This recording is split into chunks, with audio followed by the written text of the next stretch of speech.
नमस्कार। वर्ष 1963 में एक फिल्म आती है, फिल्म का नाम है ताजमहल। उसका एक गाना है, वादा किया तो निभाना पड़ेगा। और आज कई वादे कर चुके बैठे हमारे बीच होशियारपुर से विधायक हैं, पंजाब के कैबिनेट मिनिस्टर हैं पंडित ब्रह्म शंकर जिप्पा जी। सर, बहुत बहुत स्वागत है आपका। धन्यवाद। आम आदमी पार्टी सत्ता में आई, कई वादे किए गए, कई वादों को आपने पूरा भी कर दिया, कुछ वादे अब भी अधूरे हैं। महिलाओं को 1,000 रुपए देने का वादा था, ये काम कहां तक पहुंचा? देखिए, आपने वादों से बात की है।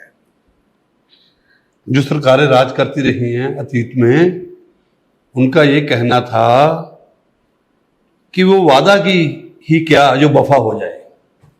ये आम आदमी पार्टी है, ये वादा भी करती है और वफा भी करती है। जी, वादा किया 600 यूनिट बिजली का 2 महीने के अंदर फ्री देंगे। सोच में पड़ गए बड़ी बड़ी लोग, कैसे देंगे?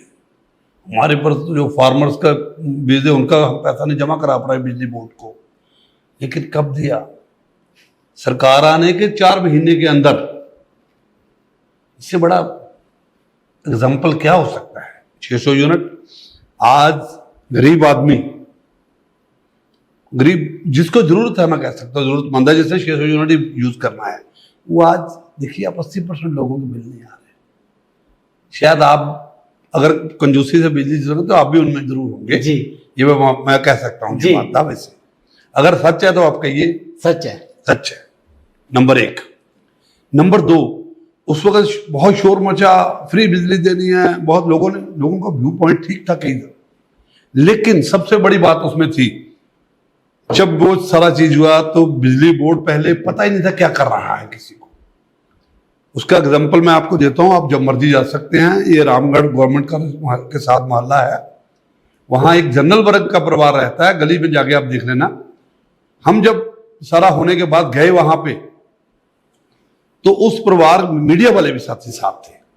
उन्होंने, हम जब उनके घर की पोजीशन देखी, हमें बड़ा हैरानगी हुई। घर में 2 लड़कियां कुंवारी, बहुत उम्र दराज हो गई, एक बेटा कुंवारा, वो उम्र दराज का बुजुर्ग आदमी। कहते जी 4 साल से अंधेरे में थे। 19, 20, 21, 22, 17,000 से पेनल्टी डाल के बिजली बोर्ड ने 93,000 रुपया कर दी। गरीब आदमियों को पैसा नहीं है। किसने माफ किया? अरविंद केजरीवाल साहब के विजन ने और मुख्यमंत्री भगवंत मान जी की सरकार ने। सर, वो कहते 93,000 रुपया इकट्ठा करना भगवान को पाने के बराबर था हमारे लिए। हम भूल चुके थे कि हमारा द्वारा कनेक्शन कभी लगेगा। जी। तो सर, ये सरकार का विजन था, ये वादा था। उन्होंने कहा जुग जुग जिए अरविंद केजरीवाल और जुग जुग जिए भगवंत मान। जिस पर नहीं है उसके पूछ के देखो। सर, ये पहला वादा था। जी। उसके बाद अब जो मर्जी कहिए, वादे हमने जो भी किए हैं, जो बाकी वादे हैं, और तो छोड़िए, वो तो हमने पूरा किया। ये फार्मर्स को बिजली फ्री दे रहे थे, लेकिन बिजली बोर्ड को पैसा नहीं दे रही थी पिछली सरकार। उसका भी 10,000 करोड़ रुपया हमने दिया, हमारी सरकार है, माननीय मुख्यमंत्री जी ने दिया। तो ये तो तरीका है काम करने का सरकार का। और जब इनको पूछो, ये तो कहते थे हमारा पैसा ही नहीं सरकार के पास। तो आप जो भी कहेंगे मैं बात करूंगा, आप पे और भी कहेंगे, वो भी वादे हम पूरे करने, जल्द पूरे करने वाले। सर, दर्शकों को सिर्फ इतना बता दें कि महिलाओं को 1,000 रुपए देने का जो वादा था, क्या उस पर सरकार काम कर रही है या उसे ठंडे बस्ते में डाल दिया गया? देखिए, उसमें मैं एक बात आपको कहूंगा। आज हमें लोग कह रहे हैं, महिलाएं कह रही हैं। आज मैं किसी के पास उठ के आया हूं, अभी कोई आदमी मिलने आया इसमें मेरे को, वो कह रहे हैं, कह के गए, कहते जी हमारा 5-5 हजार रुपया महीना तो बिजली का बच गया। 1000 आप दें ना दे, हम तब भी खुश है, क्योंकि 5,000 बच गया एवरेज 2 महीने का। मतलब 60,000 रुपया तो हमें वैसे माफ कर दिया। वो तो आपने 1000, मतलब किसी परिवार को 3,000 मिलता तो 24,000 मिलना था, 12 या 36,000 मिलना, तो 60,000 तो माफ कर दिया आपने। जी। पहली बात तो ये जी। लेकिन क्योंकि सरकार को फंड्स चाहिए और पैसा, लोगों का पैसा खजाने में जा रहा है, और डेफिनेटली है, अगर अरविंद केजरीवाल साहब ने वादा किया है, भगवंत मान जी ने किया है, तो जरूर पूरा हो। मंत्री जी, अभी बीते दिनों हमने देखा कि रात को शहर की सफाई करने की योजना को लागू किया गया और इस योजना से शहरवासियों को क्या फायदा हुआ सर, हम जानना चाहेंगे, क्योंकि शहरवासी चाहते हैं कि आखिरकार रात को सफाई करने के पीछे क्या विजन था, क्या सोच थी, क्या मानसिकता थी, और शहरवासियों को इसका फायदा क्या हुआ। देखिए, उसमें दो चीजें थी।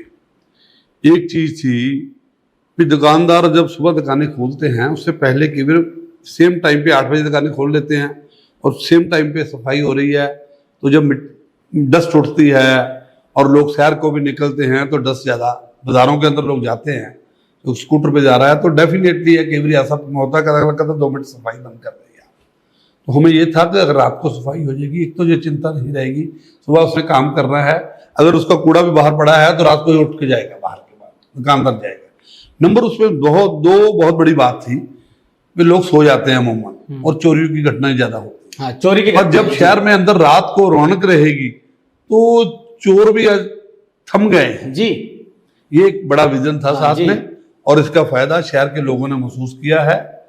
हमने कोई भी लिया है, हमारा मकसद है पब्लिक की जो भी परसेप्शंस है उसको ठीक करके लोगों के बीच में जाना। जी सर, एक बड़ा वादा रहा आम आदमी पार्टी का सरकार बनाने में, सरकार में आने में, नशा खत्म कर देंगे।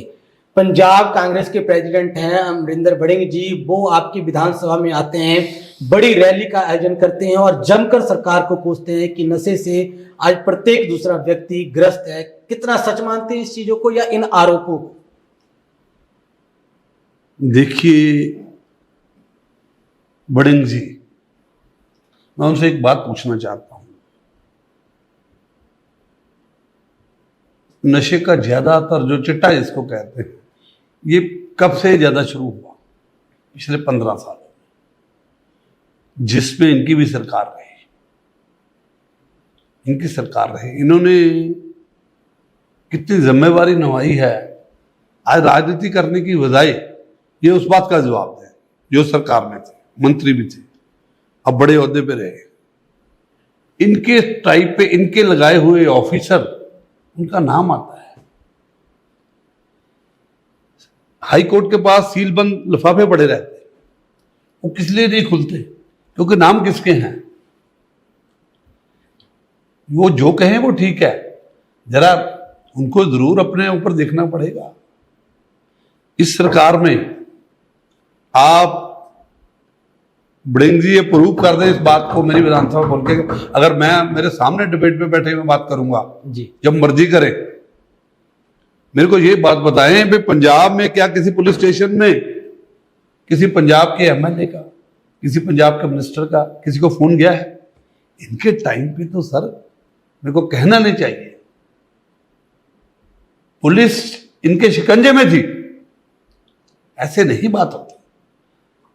हम डेफिनेटली है इसको खत्म करेंगे, हम लगे हुए हैं, और नो डाउट इसमें टाइम लग रहा है, लेकिन हमने लोगों से वादा किया है इसको जरूर खत्म करेंगे। सिर्फ एक चीज है, बॉर्डर पार से जो नशा आ रहा है लगातार, उसको कैसे रोका जाए, एक बड़ा क्वेश्चन है। लेकिन हमने ये वादा कर रखा है लोगों से, इसको पूरा करेंगे, ये ड्रग्स को खत्म करके हम नहीं। सर शहर की बात कर ले, क्योंकि शहर के अंदर आपने जो फूड स्ट्रीट बनवा दी है, इंदौर से उसका मुकाबला किया जाता है, लोग तुलना करते हैं, लोग सराहना करते हैं। कहां से ऐसी सोच आपके अंदर काम करती है? कैसे इतना विजन आपके अंदर काम करता है? कैसे कितनी योजनाएं ऐसी जो है सुंदर सुंदर अभी तक आपने छिपा कर रखी है, एक छुपे रुस्तम की तरह? देखिए, शहर ने हमें बहुत कुछ दिया है। 5 बार तो इलेक्शन जिता दिया, और इस शहर को हम क्या वापस करें? करते रहे, काउंसलर से करते रहे वापस। लेकिन ये फूड स्ट्रीट की आपने बात की है, यहाँ एक बहुत बड़ा डंप था और बड़े लंबे अरसे जी। ऐसे किसी जमाने में 2003 में मैंने बालकृष्ण रोड से उठाया था डंप, और डंप बने, मैंने रोकने की कोशिश की, हमने बात की, लेकिन हर एक आदमी का अपना सरकार का व्यू पॉइंट होता है, नहीं रोक सके। कॉलेज के मत्थे पे डंप, स्कूल के मत्थे पे डंप, मंदिर, राम मंदिर के मत्थे पे डंप, यहाँ डंप फूड स्ट्रीट की, यहाँ लोग खाना खा रहे थे। जब वो रेडियां लगाएगी, मैं भी साथ में गया था, और मेरे को बड़ा उस टाइम के मिनिस्टर साहब से मेरे को उम्मीद थी, 100 से ज्यादा अधिकारी साथ था, 100 से ज्यादा अधिकारी पूरा जिले का साथ में था। मैं कहा चलो जिस बहाने से लोग यहाँ फूड खाएंगे तो डेफिनेटली है, इनके दिमाग में एक बात आएगी यार ये तो बड़ी बुरी बात है, सामने डंपर है, लेकिन कहने के बावजूद नहीं हटाया। लेकिन मैंने लोगों से प्रॉमिस किया था भी आप एक दिन दे दो, सेम डे बंद करेगा, हम सेम डे बंद किया था। और फूड स्ट्रीट बनाने के लिए ये लोगों से बड़े बड़े वादे कि लाहौर वाली फूड स्ट्रीट बना रहे हैं जी, लाहौर का जायका आएगा। और लोगों को हमारे इसमें एक बहुत खराब बात है, जो आदमी चंडीगढ़ से आ रहा है, जम्मू जा रहा है हर निकल के, और वो देखता कि इतना गंदा शहर है होशियारपुर यार, ये बड़े दुख की बात थी, बड़ा अफसोसजनक था मेरे लिए। लेकिन खैर भगवान ने शायद मेरे को इस शहर से प्यार है, शायद इसीलिए कृपा कर रही। अगर मेरे को पूछे दुनिया का सबसे अच्छा शहर कौन सा, मैं कहूंगा होशियारपुर। हो सकता है जलंधर वाले जलंधर कहें, अमृतसर वाले अमृतसर के, मेरे लिए तो होशियारपुर है। तो फिर उस शहर के लिए मेरी क्या ड्यूटी बनती है। वहां से लोग निकले कहें बहुत बढ़िया शहर है, संतों की नगरी है, बड़े बड़े संतों का वास जहां हुआ है, जिधर जाओ संतों की नगरी है। तो ये जो लोग थे कहां थे जो कहते थे फूड स्ट्रीट को बना रहे हैं जी, लाहौर का जायका। देखो मैं नहीं कहता कि मैंने को बहुत, लेकिन एक अच्छा काम हुआ, हमारी टीम ने काम किया, हमारी टीम के लड़के जो नौजवान साथी हैं, बहुत अच्छा विजन है, वो चाहते हैं, तो इसको और भी अच्छा कर रहे हैं। आपको जहां है डेफिनेटली और भी अच्छी इंप्रूवमेंट मिलेगी। ऐसी इंप्रूवमेंट आपको शहर के हर एक एरिया में मिलेगी। अगर शहर के 4 कोने मान के चले तो चारों में मिलेगी। सर कुछ वहां पे सेल्फी पॉइंट बनाने की तैयारी चल रही है या कुछ अलग योजनाएं भी आ रही हैं वहां पे? कुछ विमान वगैरह वहां लगाए जाएंगे जहां लोग फोटो खींचेंगे? बिल्कुल, शहर को लोगों को ये इसको बहुत सुंदर पॉइंट देंगे, और जैसा ऐसा ये पॉइंट है, ऐसे पॉइंट शहर के और एरियो में। सर देश के अंदर इस समय बड़ा मुद्दा गरमाया हुआ है, और मुद्दा है देश के नाम को लेकर के। तमाम विपक्ष की पार्टियों ने एकजुट हो अपने गठबंधन को नाम दे दिया है इंडिया का। INDIA के नाम से उनको संबोधित किया जाता है। इसके विपरीत अगर देखा जाए सरकार ने देश का नाम बदल लेने का फैसला कर दिया है, इंडिया से भारत कर देने का फैसला किया है। आप कितनी सहमति रखते हैं इन विचारधारा से? देखिए, ना इंडिया में बुराई है ना भारत में बुराई है। भारत हमारा पौराणिक नेम है जो आदि से चला है, और इंडिया जो नाम है, आई लव माई इंडिया। मेरे को बताओ आप क्या कहां बुराई है कि अगर किसी पार्टियों ने इंडिया नाम ले लिया तो भाई उसमें बुराई क्या है? वो भी तो आपका है India. I love my India. Reserve bank of India, passport के ऊपर लिखा है India, Republic of India, Republic of India. तो सर मेरे को तो कोई ऐसी बात, ये जो राजनीति इस टाइप की राजनीति है, तो मैं सेंट्रल गवर्नमेंट को, सरकार को ये कहना चाहता हूं वो अपने काम पे ध्यान दें, ज्यादा अच्छा है बजाय कि ऐसी राजनीति करने के। भारत भी हमारा प्राइड है, प्राउड है, और इंडिया भी हमारा प्राइड है, प्राउड है, कोई दिक्कत नहीं है। I love my India, I love my Bharat, I love my Punjab, I love my Hoshiarpur. बहुत बड़ी बात आपने कही सर। सॉलिड वेस्ट मैनेजमेंट को लेकर के होशियारपुर के अंदर, शहर के अंदर क्या काम कर रही है सरकार? क्या योजनाएं हैं? मंत्री जी की क्या विचारधारा है कि जो गीला कूड़ा सूखा कूड़ा का जो निपटारा है, निस्तारण जो है वो किस तरीके से की जाएगी? इस दिशा में कितने काम किए जा रहे हैं? सर इस दिशा में बहुत काम करने की जरूरत है। ऑलरेडी ये योजनाएं चलती रही हैं। इसके लिए स्पेशली पिट्स बनाए गए हैं। अभी भी बहुत सारे गांवों में भी हम लोग बना रहे हैं। शहर में ऑलरेडी पहले बनाए गए थे, लोगों को टीच किया गया था, लेकिन जिस लेवल पे लोगों को टीच किया था उस टाइम के रिजल्ट अभी नहीं सामने आए। नंबर 1, जब तक हम सच्चाई को स्वीकार नहीं करेंगे तब तक उसका हल नहीं निकलता। लोगों को खुद ही जब सेपरेट कूड़ा करना ही पड़ेगा। आप देख रहे हैं हालात क्या है। अब अगर हम सेपरेट करके दें तो जो सफाई कर्मचारी है उसको भी सुविधा है और वो अपने सही पॉइंट पे जाएगा। जो कूड़ा प्लास्टिक है उसको अलग, और जो गिल्ला कूड़ा है जो सब्जियों के छिलके हैं, फ्रूट के छिलके हैं, वो एक अच्छे काम आ सकते हैं द्वारा खाद के रूप में। जी, प्लास्टिक द्वारा काम आता है, द्वारा उस बन के प्लास्टिक इंडस्ट्री में सड़कें बनाने में काम आ रहा है जी, जो उसमें नया बिजनेस है। अभी हमने स्टार्ट भी किया है यहाँ पे। सो लोगों को आगे आना पड़ेगा, लोगों का साथ चाहिए। मैं होशियारपुर के लोगों से, पंजाब के लोगों से भी आपके माध्यम से, और होशियारपुर के लोगों को खासतौर पे ताकीद करता हूँ कि वो इस चीज़ का ज़रूर ध्यान दें। उससे हमें बहुत ज़्यादा सफाई में मदद होगी, और कूड़ा जो वेस्ट है वो किसी न किसी रूप में बहुत अच्छे ढंग से काम आ जाएगा, बजाय कि उसका ढेर लगे। उसकी खाद बनेगी अलग से, उसका प्लास्टिक मैनेजमेंट का जो काम है वो सड़कों में आपका यूजफुल हो जाएगा। तो इसमें लोगों के लेवल पे बहुत जरूरत है। हमने पिट्स बनाए हैं, कहीं रिक्वायर्ड है, हमारी तरफ से कोई कमी नहीं है, हर एक गाँव में बन रहा है। हमने अभी रेडियां और नई सेपरेट दी हैं जी, सफाई कर्मचारियों को, एक की बजाय 2 बार दी, उसमें अलग अलग खाने बने हैं जी, बड़े अच्छे ढंग से। अगर उसके और भी किसी चीज की जरूरत है, हम उनको लगातार उनके साथ हैं और कोशिश करेंगे लोगों को टीच करने की द्वारा आगे। सर, आम आदमी पार्टी के पास एक बड़ा मुद्दा रहा था सरकार बनाते वक्त कि जो माइनिंग माफिया है उस पर नकेल कसकर जितने 1000 करोड़ का बेनिफिट होगा उससे कई योजनाएं चलाई जा सकती है या दूसरी योजनाओं के वादे पूरे किए जा सकते हैं। देखने में आ रहा है कि आपके विधानसभा के अंदर जो माइनिंग से जुड़े अधिकारी करप्ट थे, भ्रष्ट थे, वो पकड़े गए, बड़े अधिकारी पकड़े गए। क्या इसके पीछे कोई आपका खुफिया तंत्र काम कर रहा है या सरकार का विजन? देखिए, सरकार का एक व्यू पॉइंट बड़ा क्लियर है, जो भी भ्रष्ट अधिकारी है उसको पकड़ा जाएगा। नंबर 1, आज निकाबू आएगा, कल आएगा, कल नहीं आएगा, परसों आएगा, चाहे कोई भी हो।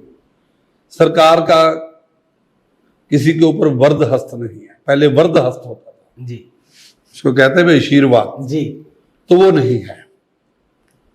नो डाउट में कोई चीजें एकदम से कंट्रोल में नहीं आती, लेकिन आप देखिए जो यहाँ जो रेत की छोटा पहले था कि आप मशीनों से खड्डे डालिए 20 फुट 40 फुट, हमारे एरिया में होशियारपुर में आज 5.5 रुपए में हर एक आदमी को रेत मिल रही है। आप कहीं भी मिलाइए, अगर नहीं मिल रही तो मेरे को कॉन्टेक्ट करना जी, मैं दिलवाऊंगा और मेरी सिफारिश की जरूरत नहीं पड़ेगी उसमें। ठीक है, 4 फुट उसको कौन कर रहा है? लेबर कर रही है जी, लेबर ट्रालियां भर रही है, मशीनें नहीं, ट्रक भर रही है, लेबर ट्रालियां भर रही है।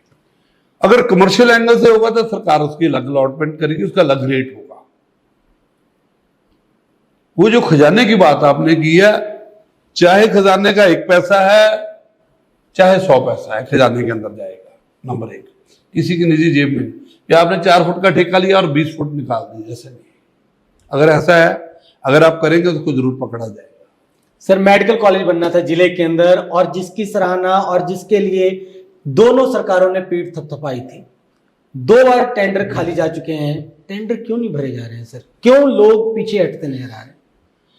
देखिए, पहले तो मैं धन्यवाद करता हूं आपके माध्यम से बहुत ही मानयोग मुख्यमंत्री पंजाब सरदार भगवंत सिंह मान का, कि होशियारपुर और कपूरथला दोनों के लिए 450 करोड़ रुपया, 4.5 अरब रुपया यहां पे भेजा गया। आज तो 2-2.5-3 महीने से पहले भेजा गया है। जब राशि भेज दी गई, वो किस लिए भेजी गई? फिर जल्द से जल्द काम शुरू। जो रूल्स और शर्तें होती हैं टेंडर्स की, वो एक स्पेशलिस्ट कमेटी होती है, वही बनाती है। उनका अपना विजन होगा कोई, उन्होंने शर्तें बहुत सख्त रखी। शायद जो बड़े ठेकेदार भी हैं कहीं हैं, उनको वो सूट नहीं कर रहे, या उसको वो मैच नहीं कर रहे थे कि आपको 7 साल का एक्सपीरियंस चाहिए मेडिकल कॉलेज बनाने का, आपको जो ठेकेदार है वो खुद ही इस सब्जेक्ट का वो चाहिए, मास्टर चाहिए। ऐसी शर्तें कुछ होगी डेफिनेटली, मैं कुछ ज्यादा कहता जी। लेकिन जब नहीं टेंडर लगे तो मैंने तुरंत पीडब्ल्यूडी मिनिस्टर साहब से बात की, जाके उनके ऑफिस में जाके। नंबर 1, वहीं से बैठ के हेल्थ मिनिस्टर साहब को फोन किया, डॉक्टर बलबीर को। मैं कहा सर आप और तीसरी रिक्वेस्ट मैं सीएम साहब से भी करूंगा जी। फिर सीएम साहब और डॉक्टर बलबीर से इकट्ठे बैठ के मैंने रिक्वेस्ट की, सर इन शर्तों को हमें थोड़ा चेंज करना पड़ेगा ताकि कोई भी अच्छी एजेंसी काम करने के लिए आगे आए। तो पहले की तरह नहीं अभी आया और काम किया और चले गया। और ये हमारा काम है, क्वालिटी वर्क हो, अच्छा काम हो। नो डाउट वो 2-2.5 महीने लेट हुआ उसका, और मुझे लगता है जल्द ही उसको जो लोगों को जो जितनी भी बड़ी कंपनियां थी या किसी को सुननी, उनसे सलाह करके उसको, अगर उनको कोई परेशानी थी उसको दूर करके डेफिनेटली जल्द ये काम शुरू होगा और मानजोग सीएम साहब या जो भी संबंधित जो पार्टनर्स हैं वो डेफिनेटली जल्द शुरू करेंगे। सर, रेलवे स्टेशन से वृंदावन के लिए, आगरा कैंट के लिए ट्रेन चलाई गई जी। भारतीय जनता पार्टी की ओर से कार्यक्रम रखा गया और इलाके के हलके के विधायक, पंजाब के कैबिनेट मिनिस्टर पंडित ब्रह्म शंकर जिम्पा को निमंत्रण नहीं पहुंचा। जिम्पा जी आग बबूला हुए, प्रतिक्रिया दिया उन्होंने। आखिरकार क्या कारण, आप क्या कारण मान के चलते हैं, क्या ये है क्या? देखिए, मेरी प्रतिक्रिया को अलग नहीं थी। अगर ना भी प्रतिक्रिया करता तब भी कोई बात नहीं थी, लेकिन एक नियम होते हैं, प्रोटोकॉल्स हैं हर एक चीज के।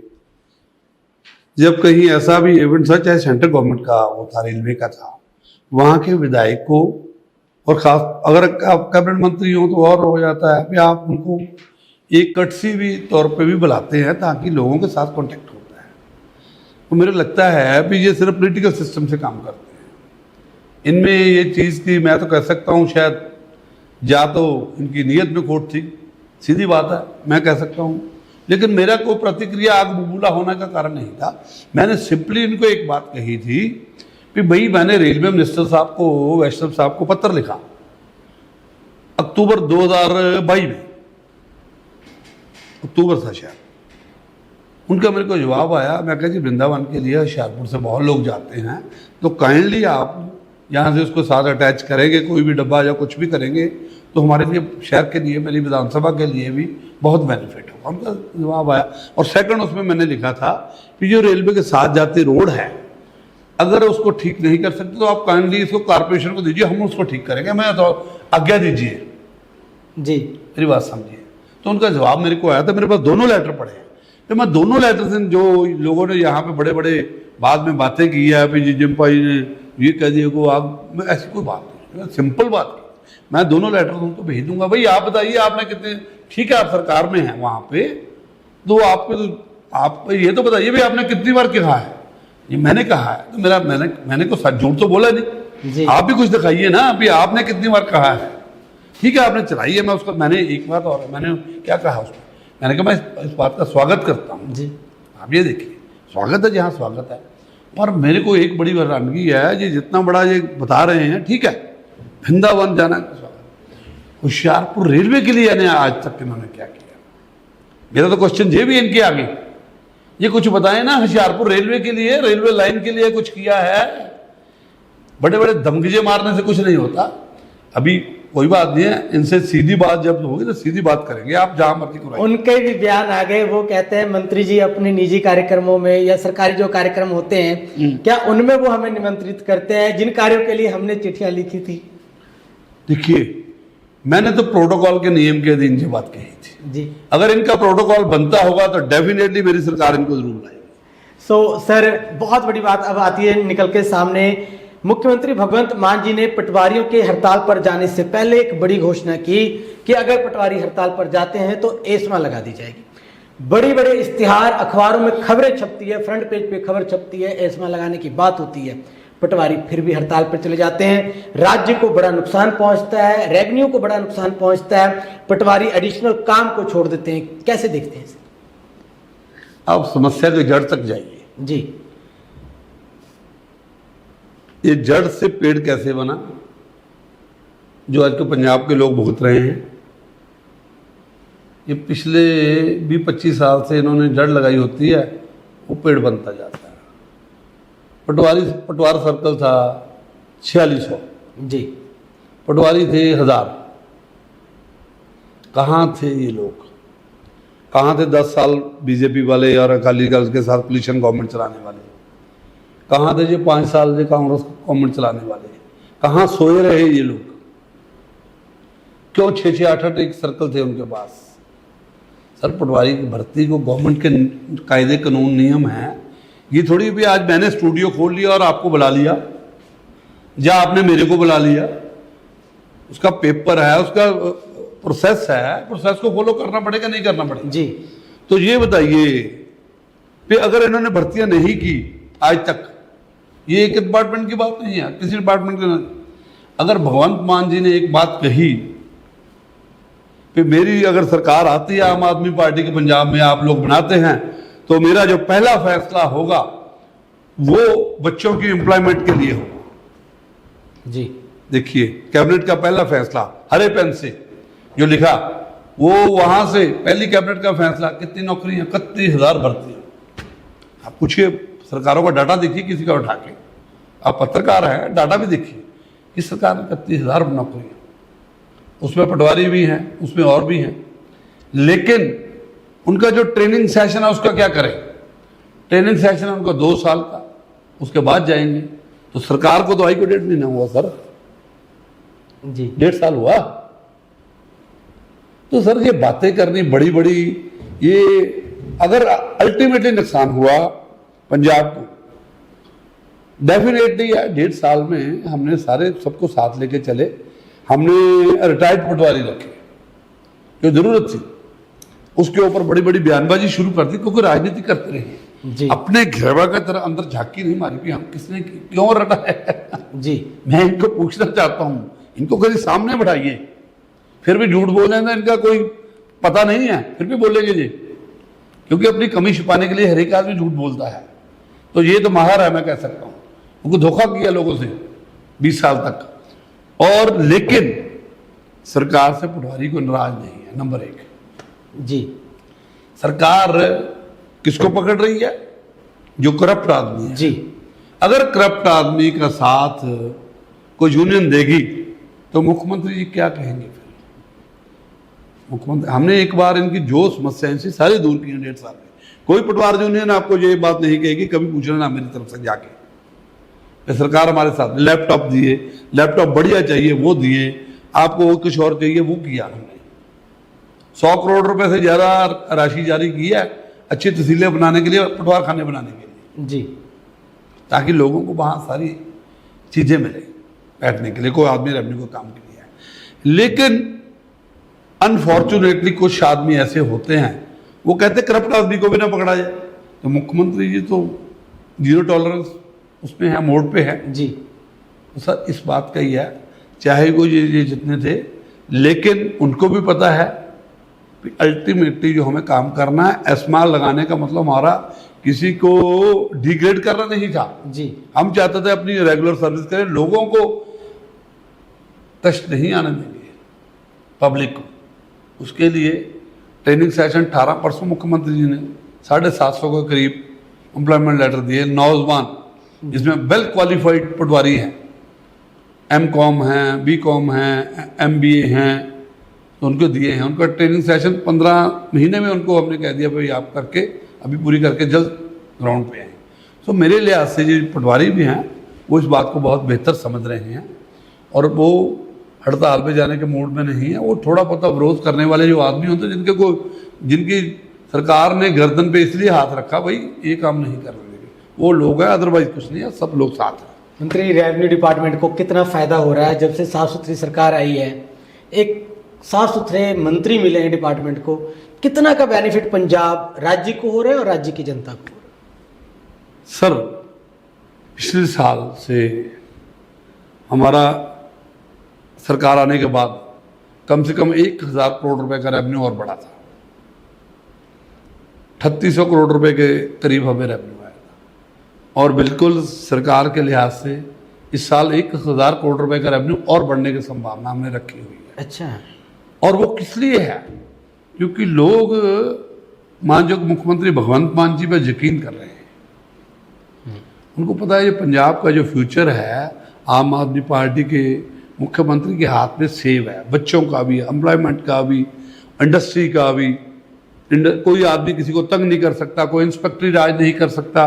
अगर डर है इस वक्त तो चोरी करने वाले को है, चाहे वो किसी फील्ड पे भी हो। फिर तो देखो सरकार का रेवेन्यू लॉस करना, वो करना तो सब, देखो चाहे कोई बिजनेसमैन है, चाहे कोई सरकार का नौकर है, वो तो सरकार कभी भी नहीं चाहेगी कि अच्छी सरकार की पहचान होती है। लेकिन ये सरकार जिसमें 31,000 नौकरियों के लिए एक बच्चे को कहीं सिफारिश नहीं करनी पड़ी, किसी एमएलए के पास जाना नहीं पड़ा, किसी लीडर के पास जाना नहीं पड़ा, और किसी एमएलए की इतनी हिम्मत भी नहीं है कि वो मुख्यमंत्री ऑफिस को ये बात कहे या मुख्यमंत्री जी को जाके ये बात कही? क्यों? जब तराजू है मुख्यमंत्री जी के पास, वो सबके लिए बराबर है, वो जिसकी काबिलियत है उसी के लिए है जी। बच्चों ने परसों जब हमने एम्प्लॉयमेंट लेटर दिए, 4 बार खड़े होकर मुख्यमंत्री जी की क्लैपिंग की। उन्होंने कहा सर हमें वाकई आज लगा है।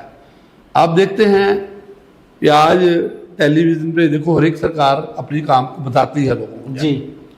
उसमें आप देखिए अलग अलग गैड्स आ रही है, उसमें एक कॉमन परिवार जाता है, बच्चे बाप अपनी बेटी के लिए अच्छा मोबाइल लेके आता है, तो वो हैरान है परिवार में कहाँ से आ गया, कहता है ये हमारा जब बिजली का बिल बचा है बेटा मेरा, उसी से ये आ गया, उसी से मैं ले आया हूँ। ये सरकार की पॉलिसी है, हर एक कॉमन आदमी के पास पहुंचे। कहीं ना कहीं गरीब परिवार में जब स्त्रोत्र की बढ़ोतरी होती है और आमदनी में कमी होती है, तो जो भी पैसे बचते हैं उससे कई इक्विपमेंट्स घर में परिवार में आती है।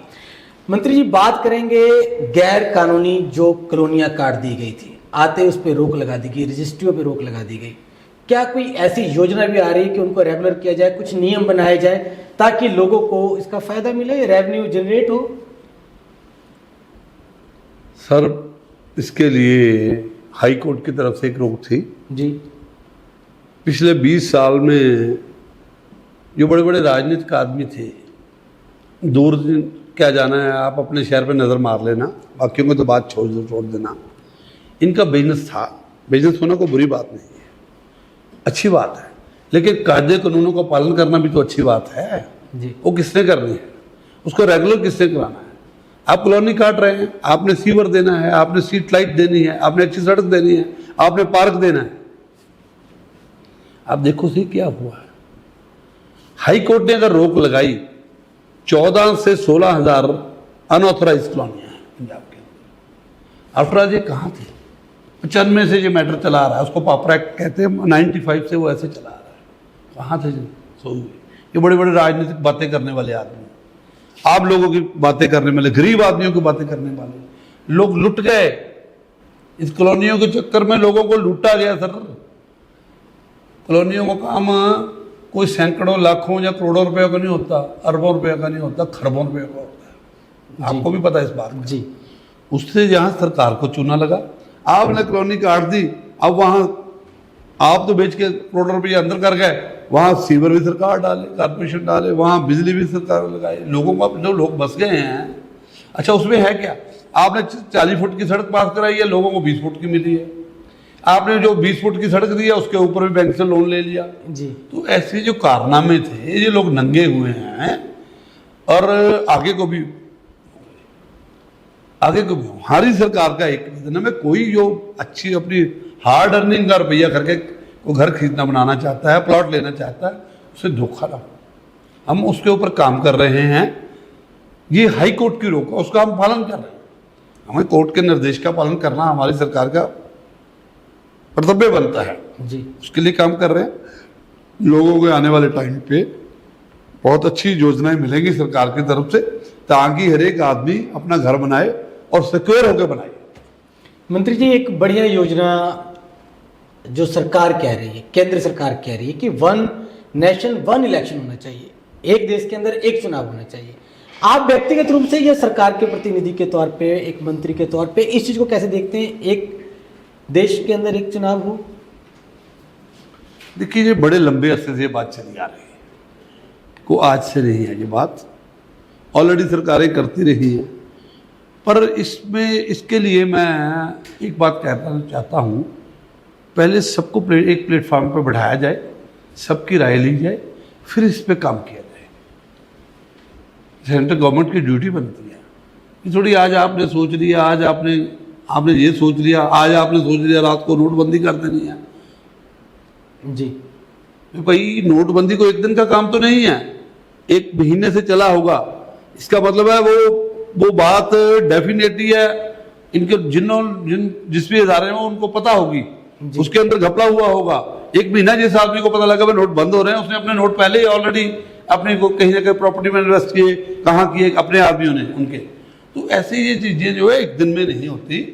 इसके लिए लंबा, इस प्रोसेस को फॉलो करने के लिए लंबे अरसे बैठना पड़ेगा। फिर आज आपने सेशन बुला लिया जी, स्पेशल सेशन बुला लिया, तो आप सबको क्यों नहीं बैठाते? सबका पॉइंट ऑफ व्यू ले, उसमें को बात कंट्राडिक्ट कर रही है, डेफिनेटली करें, बैठा के करें, सब एक प्लेटफॉर्म पे बैठा के, बहुत ज़रूरी है। इस पर रायशुमारी होनी चाहिए, इसमें स्टेटों का विजन चाहिए, ये सारी स्टेटों के बिना नहीं हो सकता। कोई बात नहीं, अच्छी बातें भी हैं इसमें, और सबको साथ लेना भी जरूरी है। मंत्री जी, बात की आपने सिटी स्कैन की, उसकी जो भ्रष्टाचार था उसको उजागर करते हुए आपने सिटी स्कैन की सुविधा दोबारा शहरवासियों को दिलवा दी, मगर इसके साथ अन्य भी कोई सेवाएं शुरू की गई जिससे लोगों के स्वास्थ्य को लाभ प्राप्त? देखिए पंडित साहब, सिटी स्कैन दुनिया में अगर कहीं सस्ता है सबसे ज़्यादा, तो मैं कह सकता हूँ 450 रुपये में, 500 रुपये के अंदर सिटी स्कैन है आज सरकार की सर्विस में। और उसके साथ जो सबसे बड़ी बात थी, जिसकी आइडियोलॉजी हमारे सुप्रीमो अरविंद केजरीवाल साहब की सरकार की दिल्ली में थी, पंजाब में उसको मॉडल बनाया गया। और आम आदमी क्लिनिक, जिसको ये कहते हैं ये तो इन्होंने ये सेवा राज नहीं सेवा, वो केंद्र छोड़े हुए तो बनाकर करोड़ों रुपए का भ्रष्टाचार वहां कर चुके थे ये लोग। आज उनका मॉडल देखिए, आप अंदर जाइए जरा, बैठ के देखिए, आपको क्या फीलिंग आएगी जाके। उनको बाहर से भी देखिए, अंदर से भी देखिए जाके, फिर आपको पता लगेगा। और अंदर से देखिए नहीं जाके, आप डायग्नोज कराइए जाके। डॉक्टर बैठा है, क्वालिफाइड डॉक्टर है, 82 तरह की दवाइयाँ वहाँ आपको, उसका आप जब मर्जी अलमारी खोलिए, अंदर भरा पड़ा मिलेगा। 40 तरह से लेकर 42 तरह के टेस्ट आप जाइए वहाँ फ्री है। तो इससे सस्ता इलाज गवर्नमेंट, और उससे हुआ क्या है, उसका डाटा चेक करिए, उसका क्या फायदा है।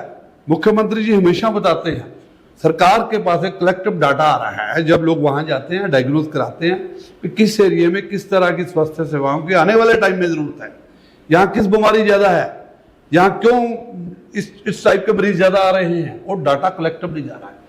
25 लाख से ज्यादा लोग उसका अभी तक 1.5 साल के अंदर लाभ ले चुके हैं जी। और डेफिनेटली है कि 660 से 670 के करीब अभी तक खोले गए हैं, और खोलने की सरकार की व्यवस्था जारी है।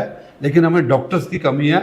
जब जैसे जैसे डॉक्टर्स हमारे पास आते जाएंगे, वैसे वैसे ये व्यवस्था हर एक 2 या 3 गांव के साथ साथ लगते गांव के अंदर होगी। मंत्री जी, इस शहर के अंदर इस योजना का काफी लोगों को लाभ भी मिला, क्या गांव स्तर पर भी इस काम को शुरू किया जाएगा? मोहल्ला क्लिनिक की शुरुआत करवाएंगे आप? बिल्कुल, मैं जाके मकेरिया में गांव में जाके मोहल्ला क्लिनिक का शुरुआत करा के आया हूँ। मैं ऐसे बहुत सारी जगह पे शुरुआत करा के आया हूँ।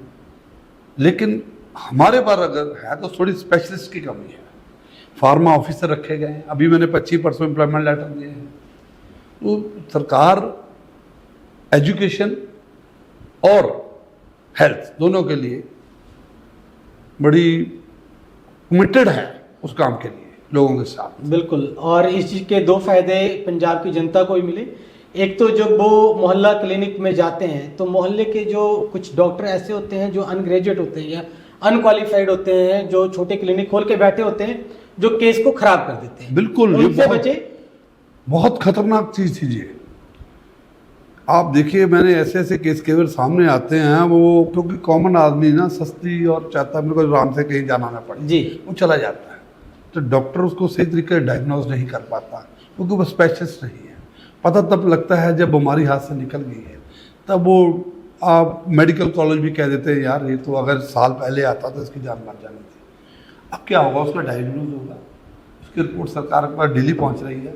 तो डेफिनेटली अगर उसको कोई गंभीर बीमारी है, उसको उस इलाज के लिए वो डॉक्टर डेफिनेटली आगे भेजेगा। सुपर स्पेशलिस्ट ना सही पर मेडिकल अफसर तैनात किए गए। बिल्कुल बिल्कुल बिल्कुल, मेडिकल ऑफिसर तैनात है और मेडिकल अफसर उसको सुपर स्पेशलिस्ट के पास भेज देगा जी। ये एक बड़ी बात है। आइडेंटिफाई करके, राइट, आइडेंटिफाइड करके उसको भेजता है, उससे बहुत फायदा है। और सरकार इसको हर एक स्तर पर लेके आगे से आगे इसको बढ़ा। जल्द आप देखेंगे पूरे पंजाब के अंदर आने वाले टाइम में आपको हर एक जगह मोहल्ला क्लिनिक, आम आदमी क्लिनिक। और इस क्लिनिक में लैब की सुविधाएं भी दी गई, जो जांच लोग बाहर करवाते थे। सर वहाँ लैब की सुविधा का, पीने वाला आरओ का पानी लगा है, वहाँ बाहर जनरेटर सेट लगा है, बिजली की सुविधा है, ये सारी चीजें हैं, एक ऑर्गेनाइज तरीके से है। आप जाइए कभी। एक जनता की और डिमांड है सर, क्या एक उसके साथ एक फायदा हुआ, हॉस्पिटल्स के ऊपर बहुत लोड कम हुआ। आप जाइए, क्योंकि कॉमन आपको सिर दर्द है, ब्लड प्रेशर है, वो आपको सजेस्ट कर देगा, उसकी स्टार्टिंग की रेमेडी दे देगा। तो वो जरूरी नहीं आप आगे नहीं तो सारे हॉस्पिटल जाते थे, इससे बहुत फायदा हुआ। 30% तक रश जो हॉस्पिटल के अंदर कम हुआ है। मंत्री जी, लोगों की एक और मांग है मोहल्ला क्लिनिक को लेकर के, जिस तरह दिन में उन्हें सुविधाएं मिल रही है, कैसे शिफ्टों में भी चालू किया जाएगा, रात की शिफ्ट में भी ये चालू होगा, जिससे लोगों को रोजगार भी मिलेगा और हेल्थ की सेवाएं भी मिलेगी। बड़ी अच्छी सजेशन है आपकी और डेफिनेटली ये सरकार के विचार में लाई जाएगी। आपने जो बात कही है तो इस पर चर्चा की जा सकती है। अंतिम सवाल पे अपने शहर की ओर वापस आते हैं। और मंत्री जी, आपके शहर की, अपने शहर की सड़कें बहुत चौड़ी हैं, मगर जो बड़े दुकानदार हैं उन्होंने बाहर तक स्टॉल ही नहीं काउंटर तक लगा रखे हैं, जिसके कारण सड़कें तंग हो जाती हैं। क्या अतिक्रमण हटाने के पीछे कोई योजनाबद्ध तरीके से भी काम होगी? देखिए, शहर सुंदर बनेगा, शहर में ट्रैफिक की व्यवस्था अच्छी रहेगी, शहर में हर एक आदमी ने पैदल जाना है बाज़ारों में खरीदारी के लिए, या आपको पार्किंग चाहिए उसके लिए, ये किसी एक के लिए नहीं होता जी। ये चीज़ें दुकानदारों के लिए भी हैं, हर एक कॉमन आदमी के लिए भी है, और इस नियम और कायदे कानूनों का पालन हमें सबको करना चाहिए। एक किसी सरकार की जिम्मेवारी नहीं है, इसमें शहर वासियों की जिम्मेवारी है, इसमें लोगों को खुद आगे आना चाहिए। डेफिनेटली है, अतिक्रमण जो है नहीं होना चाहिए, उसके लिए सबसे रिक्वेस्ट भी करेंगे, अगर ज़रूरत पड़ी तो जाके लोगों के बीच में भी रिक्वेस्ट करेंगे, कोई नहीं माना तो सरकार अपने कायदे कानून से भी उसको ठीक करेगी। शहर जो है, जो अंदर से कई जगह पार्किंग की व्यवस्था नहीं है शहर के अंदर, तो बहुत सारी दिक्कत आती है लोगों को, खुद कहाँ गाड़ी तक जाना है, कहाँ गाड़ी नहीं लेके जानी है, कहाँ हमारी वजह से इंटरप्शन ना हो, सारी चीज़ों का खुद ख्याल रखना है। लेकिन शहर को अच्छा बनाने के लिए जो कुछ करना पड़ेगा इस शहर को सुंदर बनाने के लिए, वो भी करूँगा। और शहर के लिए और भी बहुत सारा विज़न है, चाहता हूँ शहर को एक नया रूप दिया जाए। 70 साल से शहर यहाँ बैठा है। आज आपने रेलवे स्टेशन की बात की है, तो जो रामगढ़ रेलवे स्टेशन बना हुआ है, ये 70 साल राज करने वालों की वजह से। रामगढ़ के ट्रेन तो आगे कहीं जाती है, हमारे से आगे गई नहीं, हम तो वो चक्कर पे उसको घूमते रहे बचपन से, उसका ट्रेन को भी घुमाते रहे वहीं से। तो ये बातें इनको आए बैठे किसी प्लेटफॉर्म पे बात करेंगे, इनसे बैठ के करेंगे, करके दिखाएंगे, डेफिनेटली अच्छा होगा। आप देखिए पे ये 2 सरकारें निकल गई, चिंतपूर्णी आदमपुर से लेके चिंतपूर्णी रोड जो था, कहाँ गए, क्यों नहीं हुआ? 8 साल क्यों हो गए? लोग धक्के खाते रहे, रोड टूटी हुई, बुरा हाल, एक्सीडेंट, डेथ भी हुई है, लोगों के गोडे टूटे हैं, लोग बैठे हुए तरस रहे थे, कहाँ थे ये लोग? अब हुआ है, आपके सामने हुआ जी। गडकरी साहब को चिट्ठी लिखी, मैं कहा जवाब दीजिए, उनका जवाब आया, करेंगे जी। फिर आ गया नहीं जी पंजाब सरकार खुद करे, तो 14 करोड़ रुपये किसने दिया? मेरे मानजोग मुख्यमंत्री जी ने दिया, भगवंत मान जी ने। आज मैं कह सकता हूं, पहले वही इलेक्शन आ गया था जलंधर का, उसकी वजह से 1 महीना हमारा निकल गया, 1.5 महीना, और उसके बाद बरसात ने हमें काम करने का, लेकिन नहीं अभी तक ये पूरा हो जाता। लेकिन फिर भी 75-80% काम पूरा। आज जाइए आप कंफर्टेबली, तो कहाँ ये सोए हुए थे लोग? ये बड़े बड़े कोई बूट पॉलिश करने लग जाता है, जो लोकल लीडर थे। अभी इसमें पिछली बार स्टार्ट कर दिया था, अभी सरकार को तो आए जुम्मा 2 महीने नहीं हुए थे। तो ऐसे राजनीति करने वालों को लोग पसंद नहीं करते हैं, बट सच सच है, झूठ झूठ है। तो आप बैठिए कहीं भी, कोई बात नहीं, कोई भी बैठ जाए ऐसे। सो एक चीज ये थी, आपके शहर को नया 6.5 करोड़ रुपया मिला है नई तहसील के लिए, नई बिल्डिंग बनेगी। लोगों के लिए बाथरूम भी अच्छा नहीं था तहसील में, अगला 50 लाख की रजिस्ट्री का था, बाथरूम जाने के लिए जगह नहीं है उसके पास, वो मिला है जी। आपको, ये मिला है, रोड मिली है आपको, मेडिकल कॉलेज मिलना ही था, चलो उसमें मैं कोई ये नहीं करता, लेकिन मिलना शुरू होगा, सबको मिलेगा अच्छा हॉस्पिटल। देखिए मुझे आप डॉक्टर साहब भी बैठे हुए थे, मेरे को ये बताइए, एक सिविल हॉस्पिटल के अंदर सीटी स्कैन लगता है और वो थोड़े देर के बाद वो सीटी स्कैन वहां से चला जाता है, कहाँ जाता है? बताइए, कभी ऐसा हुआ, सुना? तो इनको लोगों को जवाब देना पड़ेगा यार। मैं को अपने मन से नहीं कह रहा, आप हॉस्पिटल वालों से पूछिए जाके। और मैंने ये बात कही थी, अगर आप मेरे को इलेक्ट करते हैं तो 3 महीने के अंदर सीटी स्कैन दूंगा। 3 महीने के अंदर सीटी स्कैन वहां लगा। सारे ऑफिसर बैठे थे, मैं कहा बैठ के मेरे को सच्चाई बता। मैं कहा जा तो लगा दो, फिर मैं नहीं पूछूंगा फिर क्या हुआ, छोड़ो, अब जो हो गया उसको खत्म करो यार। 3 महीने, आज देखिए 25,000 से ज्यादा लोग उसका स्कैन का फायदा गरीब आदमी के लिए। ठीक है, MRI नहीं है, वो भी हो जाएगी। तो सरकार का विजन है, सरकार आप बिल्कुल निश्चिंत रहिए, करेंगे। अब बजवाड़ा आपका है, 31 करोड़ की योजना से हम वहां सीवर डालने जा रहे हैं। अभी बहुत सारे अड़ंगे लगाए गए हैं बीच में, लेकिन मैंने 31 और 44 करोड़ रुपया मैं कह सकता हूं, 31 करोड़ रुपया तो भी मैंने करा रखा है। उसमें अब कॉर्पोरेशन किसी चाहिए, पंचायत की भी चाहिए, उसकी भी चाहिए। अगर कई आदमी हैं वो सिर्फ राजनीति करते हैं, उनको कुछ नहीं भले बुले से लेना देना। ये भले से लेना देना तो 5 साल यहां बैठ के लोग आपके शहर की बदनामी होती, लोग बीमार पड़ते। हेलो, क्या जो मेरे को पता, मेरे को साम्राज्य चाहिए यार, मैंने क्या लेना देना है लोग भलाई से। मेरे को तो 5 करोड़ रुपया स्कूलों से, बजवाड़ा स्कूल बंद करने की जरूरत थी क्या? क्या पंचायत के पास वहां 10-15 किले जमीन पड़ी है, वहां एनडीए का कॉलेज खोल दे, किसने रोका यार? या फिर आपने एनडीए जहां खोले वहां स्कूल बना देते। अगर आपको कुछ यहां से लाभ हुआ है, मेरे को ये बताइए, कैसे एक इतने साल, 125 साल पुराना स्कूल आपने बंद कर दिया? क्या विजन है आपका? सर ये तो कोई बात नहीं है भाई, ऐसे तो नहीं है भाई, लोग बैठे हुए हैं।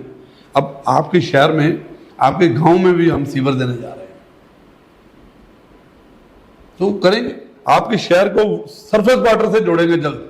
शहर के विकास कार्य को गांव तक भी पहुंचाया जाएगा। मंत्री जी, एक अंतिम सवाल है और इसके बाद हम विराम देंगे इंटरव्यू को। आजकल विपक्ष के जो लोग हैं, जो आपकी विपक्ष पार्टियां हैं, वो ये कहती है मंत्री जी सुबह से शाम तक फेसबुक पे लाइव रहते हैं, सोशल मीडिया पे लाइव रहते हैं, क्या इसके पीछे क्या राज है? मंत्री जी भागते हैं, इसके पीछे, उत्साह के पीछे क्या कारण क्या है? सर बड़ी सिंपल बात है, इसका आप न्याय कर देना। अगर हम फेसबुक पे लाइव नहीं होते तो लोग पता क्या कहते हैं, आप कहां हैं, आप कहां हैं? अब कैसे बताएं लोगों को कहां हैं? तो फेसबुक बता रही है कि हम लोगों के बीच में हैं, लोगों की समस्याएं सुन रहे हैं, उसका समाधान कर रहे हैं। पानी के बीच में उतरे फोटो को जाने, दरिया में 14 फुट ठाठे मार रहा है, गुर्दे से वहां जाना पड़ता है बैठ के, वहां है। कोई लाइव हम इनकी तरह नहीं हो रहे। विपक्ष कहती है मंत्री जी राजनीति के स्टंट करते हैं। बिल्कुल मेरी बात समझो जी, क्योंकि ये स्टंट करते रहे हैं। मेरे एक किसी चीज को भी ये स्टंट साबित कर दे, ये कह दें ये चीज स्टंट नहीं, इसमें रियलिटी नहीं है, तो जो कहेंगे वो जुर्माना भरूंगा, आपके सामने बैठ के भरूंगा। सो बहुत बहुत धन्यवाद आज हमारे साथ स्टूडियो में जुड़े मंत्री जी। और मंत्री जी ने ना केवल अपने शहर की, अपने विधानसभा के, पंजाब के साथ साथ देश के गर्म सवालों पर ठंडी बर्फ भी रखी और अपनी विचारधारा से इन्होंने कई बातें भी बताई। सो सर बहुत बहुत धन्यवाद आपका हमारे साथ जुड़ने के लिए। और आपका शुक्रिया अदा करता हूं पंडित जी, आपके पूरे मीडिया हाउस का और अपने शहर वासियों का, और आपका इसलिए धन्यवाद, मेरी आवाज़ आप लोगों तक लेके जाएंगे, इसलिए आपका बहुत धन्यवाद। सर अब भी आपके पास मौका है, अगर शहरवासियों को कोई संदेश देना चाहते हैं, दे सकते हैं।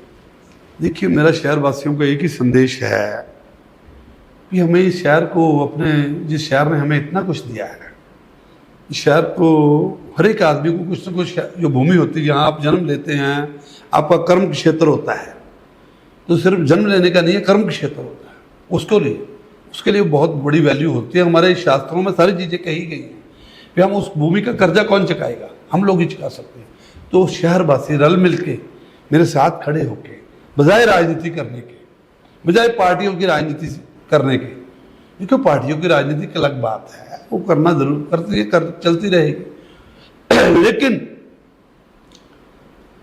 आप नेगेटिव बात हर वक्त करके नहीं जी सकते। आप अपने आप में पॉजिटिविटी लानी पड़ेगी आपको। आप आइए, प्लेटफॉर्म पे आइए, मंच पे आइए, बात करिए, बजाय कि सोशल मीडिया का। आप बताइए मैं किसका क्रिटिसिज्म करता हूं, बताइए आपको। यहाँ लोगों ने क्रिटिसिज्म के लिए आदमी पाल रखे हैं, वो आपको सीटी स्कैन लगा उसकी बात नहीं करते, वो तार बाहर से चोरी हो जाए उसकी बात करते हैं। उन्होंने ये नहीं कि कहना भी इतना बड़ा सीटी स्कैन गैप हो गया, तब भी उन्होंने बात नहीं की। तो ऐसे आज लोग भी देख रहे हैं, फैसला तो लोगों ने करना है, पहले लोगों ने फैसला किया है जी। 1 साल के अंदर। जब मैंने इंडिपेंडेंट इलेक्शन जीता तो मैंने एक बात कही थी तब भी अगर मेरे को तब भी पार्टियों की टिकट की ऑफर थी, और जिस कांग्रेस पार्टी में लंबे अरसे रहा, पर मैंने कांग्रेस पार्टी से कभी टिकट नहीं मांगी, कांग्रेस की टिकट कभी नहीं मांगी। ये मेरे को कोई एप्लीकेशन नहीं दिखा सकते जी। टिकट की। लेकिन लोगों ने इंडिपेंडेंट क्यों जिताया? वो तो मंत्री थे, और क्या हथकंडा नहीं बरता? आप सरकार से पूछिए, जाकर सरकार के अधिकारियों से उस टाइम पे जो काम कर रहे थे, बड़े बड़े अधिकारी बैठे हैं, आप उनसे कभी चुप के पूछना जाके यार ये बात ठीक है? तो फिर लोगों ने कैसे जिता दिया? और इतने भारी मतों से 666 और 6 नंबर बार 6666। तो लोगों का प्यार था, मैं कह सकता हूँ। और इस शहर ने अगर मेरे को 5 इलेक्शन जिताया तो मैं तो धन्यवाद करता हूँ। मैं तो इनका कर्जा नहीं वापस कर सकता, लेकिन मैं दिन रात कर रहा हूं जो मैं कर सकता हूं शहर के लिए। शहर के लोग 5 साल बाद फैसला करेंगे कि क्या कुछ हुआ है कि नहीं हुआ है। पहले भी वो करते आए हैं, ऐसी कोई बात नहीं। मैंने कोई अलग काम नहीं करना, पर अलग तरीके से करूंगा और बेहतर तरीके से करूंगा। शहर वाले खुद उसका फैसला करें। तो मैं शहर के लोगों से लास्ट अपील करना चाहता हूं, आओ और सब इकट्ठे होकर शहर की सफाई के लिए, शहर की सुरक्षा व्यवस्था के लिए, शहर में कोई क्राइम ना हो उसके लिए। किसी क्रिमिनल आदमी में शहर के लिए अभी जगह नहीं है। एक सिंपल फोन भी नहीं जाता। 1.5 साल में आप पुलिस डिपार्टमेंट को पूछिए, कभी ऐसा नहीं हुआ थी इतने सरकारों में सर। परमानेंट इनके पास फोर्सें होती थी जिसको ये थापी देते थे। आप पूछना कभी जाके, ये फर्क है, ये फर्क है सरकार का, ये विजन का फर्क है। ऐसे काम करेंगे, लोगों का फैसला लोगों का सिर मत है, या लोग हमारे साथ है, मुझे इतना पता है। पब्लिक है और पब्लिक सब जानती है। मंत्री जी ने भी पूरा भरोसा जताया है कि नया शहर आपको देंगे, नया होशियारपुर आपको देंगे। क्योंकि अगर मुझसे सबसे प्यारा शहर पूछा जाए तो मैं होशियारपुर का नाम लूंगा। इस प्रकार के अन्य खबरों के लिए भी आप जुड़े रहें जीबीसी अपडेट के साथ। हमारे चैनल को सब्सक्राइब करना ना भूलें और बेल का आइकन जरूर दबा दें। हमें दीजिए इजाजत, तब तक के लिए जय हिंद, जय भारत। जय हिंद, जय भारत।